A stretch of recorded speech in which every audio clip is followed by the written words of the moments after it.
열 처녀의 비유. 마태복음 25장 1절로 13절까지의 말씀.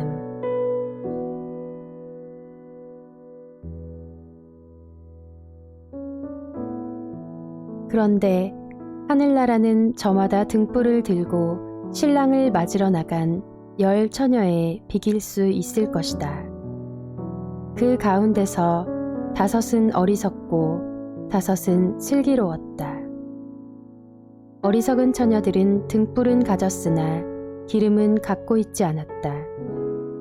그러나 슬기로운 처녀들은 자기들의 등불과 함께 통에 기름도 마련하였다.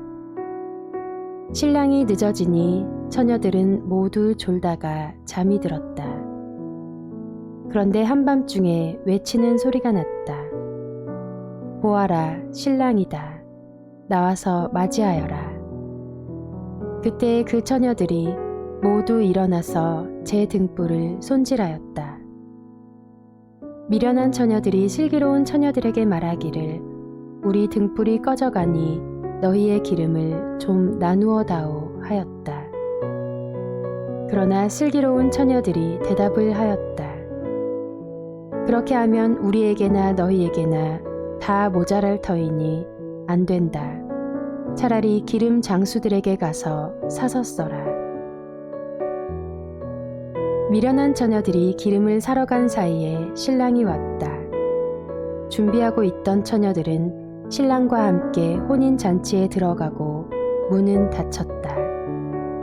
그 뒤에 나머지 처녀들이 와서 주님, 주님, 문을 열어주십시오 하고 애원하였다. 그러나 신랑이 대답하기를 내가 진정으로 너희에게 말한다.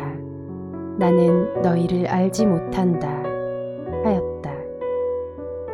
그러므로 깨어 있어라. 너희는 그 날과 그 시각을 알지 못하기 때문이다. 아멘.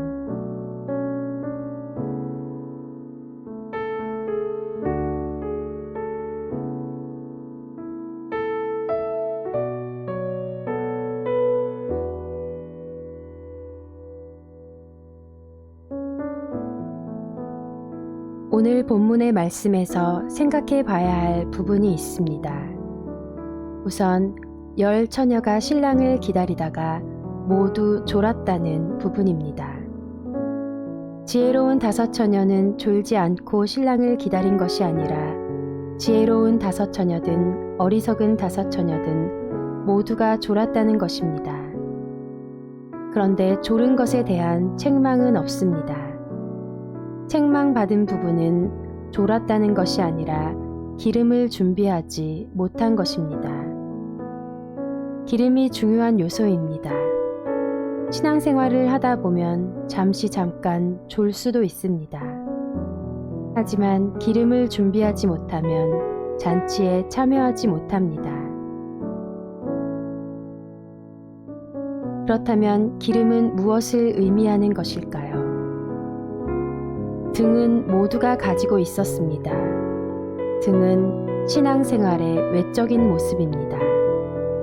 보이는 부분을 말씀하고 있는 것입니다.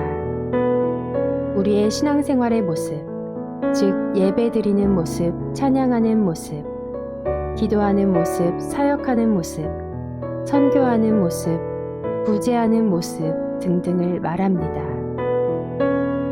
기름은 우리의 내적인 모습을 의미합니다. 예배드리는 마음, 찬양하는 마음, 기도하는 마음, 사역하는 마음, 선교하는 마음, 구제하는 마음 등등입니다.